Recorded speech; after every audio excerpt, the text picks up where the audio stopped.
Thank you. Tirupati Tatayagunta Gangamma Jatara అంగరంగ వైభవంగా జరుగుతోంది. మనం ఇప్పుడు గర్భాలయంలో ఉన్నాం. అమ్మవారు కొలువై ఉండేటువంటి గర్భాలయంలో ఉన్నాము. అమ్మవారికి అత్యంత సమీపంలో ఉన్నాము. ఈ యొక్క విజువల్స్ కూడా మనకు ఎక్స్క్లూజివ్ మనం చూస్తున్నాం. మన వీడియో జర్నలిస్ట్ నటరాజ్ చూపిస్తున్నారు. అమ్మవారికి ప్రత్యేకమైనటువంటి ఆభరణాల అలంకరణ మనం చూస్తున్నాము. వజ్ర కిరీటం టీటీడీకి సంబంధించినటువంటి దీంట్లో తయారు చేసినటువంటిది. అలాగే ముఖ కవచం కూడా బంగారంలో తయారు చేసినటువంటిది. అలాగే అమ్మవారికి ఒక జడ అద్భుతమైనటువంటి అందంగా అమ్మవారికి జడను అలంకారం చేశారు. ప్రత్యేకంగా అమ్మవారికి పూల అలంకరణ కావచ్చు, అలాగే పూల పందిరి ఒక అద్భుతంగా మనం చూస్తున్నాము. తామర పూలు కావచ్చు, అలాగే వివిధ పుష్పాలతో అమ్మవారికి పుష్ప పందిరిని చాలా అద్భుతంగా ఏర్పాటు చేసినటువంటి దృశ్యాలు చూస్తున్నాం జాతర సందర్భంగా. అలాగే చిలకలు మనం చూస్తున్నాం.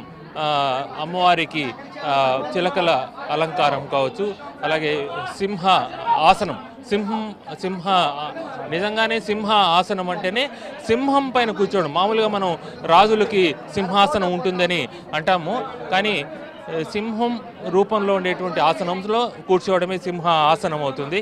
ఆ రకంగా అమ్మవారు ఈరోజు సింహ ఆసనంలో కూర్చుని గొప్ప అలంకారంతో ఒక విశ్వమాతగా జగన్మాతగా మనకి అద్భుతమైనటువంటి దర్శనం ఇస్తున్నారు. దీపకాంతుల మధ్య స్వామివారు ఇక్కడ అర్చక స్వామివారు ఉన్నారు. స్వామి, జాతరకు సంబంధించినటువంటి విశేషాలు, ఈరోజు దర్శనం వల్ల కలిగేటువంటి లాభం గురించి చెప్పండి స్వామి. శ్రీ తాతయ్యగుంట గంగమ్మ తల్లి తిరుపతి తిరుమల గ్రామదేవత. ఈ గంగమ్మ శ్రీ వెంకటేశ్వర స్వామికి స్వయముగా సోదరిగా ప్రసిద్ధి నొందినటువంటి ఒక శక్తి క్షేత్రము. ఈ అమ్మవారికి ప్రతి సంవత్సరం వైశాఖ మాసంలో అత్యద్భుతంగా 8 రోజుల పాటు గంగ జాతర నిర్వహించడం జరుగుతుంది. ఈ సంవత్సరం 14వ తేదీ నుంచి నేటి వరకు గంగ జాతర అత్యద్భుతంగా వైభవంగా ప్రారంభమై జరుగుతోంది. 14వ తేదీ ఒడుబాలు కట్టడముతో ప్రారంభమైనటువంటి ఈ గంగ జాతర నేడు ఒక విశిష్ట స్థాయికి చేరుకుంది. ఈ అర్ధరాత్రి 12 గంటలకు అమ్మవారికి రసద్రవ్యములతో అభిషేకం నిర్వహించాము.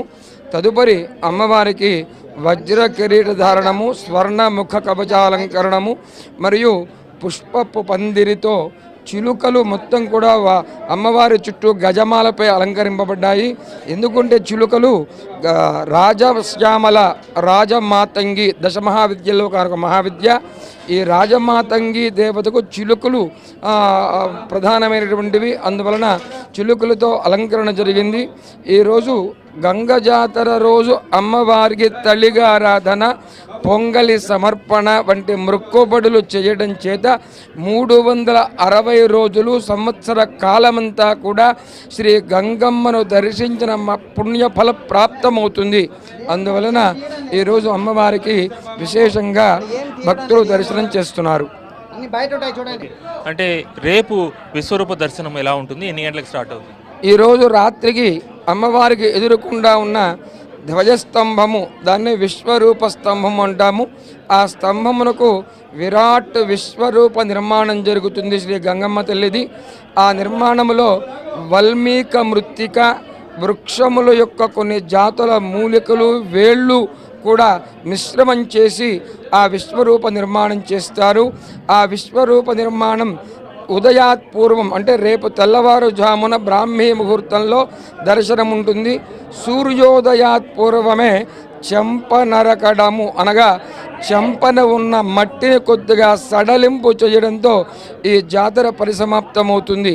ఈ మట్టిని ప్రసాదంగా స్వీకరించడం చేత దీర్ఘకాలికమైన వ్యాధులు నివృత్తమవుతాయని, గ్రహ బాధలు తీరుతాయని ప్రజల యొక్క భక్తుల ప్రబల విశ్వాసము, ఆచారము. అది మొత్తంగా మనం చూస్తున్నాము. గంగమ్మ జాతర అంటే మనం చూడొచ్చు, భక్తులు వేలాదిగా భక్తులు అమ్మవారి దర్శనం కోసం వచ్చినటువంటి దృశ్యాలు చూస్తున్నాము. అందరూ 7 రోజులు కూడా వివిధ వేషధారణలతో వచ్చినటువంటి భక్తులు అమ్మవారి ఒక క్షణ దర్శనం కోసం ఇక్కడ వచ్చి అమ్మవారిని దర్శనం చేసుకునేటువంటి వెళ్ళేటువంటి దృశ్యాలు కూడా మనం చూస్తున్నాము.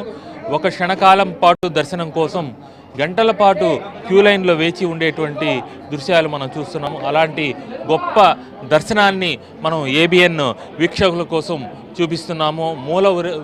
మూలవరుకు సంబంధించినటువంటి దర్శనాన్ని మనం చూపిస్తున్నాం. అమ్మవారి యొక్క దర్శనం చూడొచ్చు. గొప్ప అంటే గంగమ్మ జాతరలో పాల్గొనేందుకు దేశ విదేశాల నుంచి కూడా తిరుపతికి సంబంధించినటువంటి భక్తులు, దేశ విదేశాలకు సంబంధించినటువంటి వాళ్ళు కూడా ఇక్కడికి తరలి వస్తూ ఉంటారు.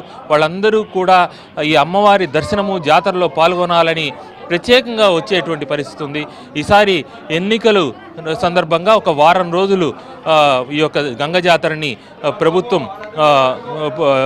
తర్వాత నిర్వహించింది. మామూలుగా అయితే వారం ముందు జరగాలి, కానీ ఎన్నికలు కరెక్ట్గా 13వ తేదీ రావడంతో 14వ తేదీ నుంచి జాతరని ప్రారంభించినటువంటి పరిస్థితి ఉంది. మొత్తంగా భక్తులు అందరూ కూడా తండోపతండాలుగా వచ్చేటువంటి ఈ దృశ్యాన్ని మనం చూస్తున్నాం. మొత్తంగా జాతర సందర్భంగా భక్తులు ఎంతో ఇక్కడికి భక్తి శ్రద్ధలతో వస్తున్నారు. జాతర అంటేనే వేదాన్ని అనుష్ఠించటం, అంటే వేద ధర్మాన్ని ప్రజలకు దూరం చేసినారనేటువంటి భావన ఉంది. అది నిజం కాదు. వేదాన్ని సామాన్యులు కూడా అనుష్ఠించేదే జాతర. జాతరలో జరిగే ప్రతి విషయం కూడా వేదంలో ఉంది. వేద అనుష్ఠానమే జాతర. Video journalist Nataraju, Dinesh, ABN Andhrajyothy, Tirupati.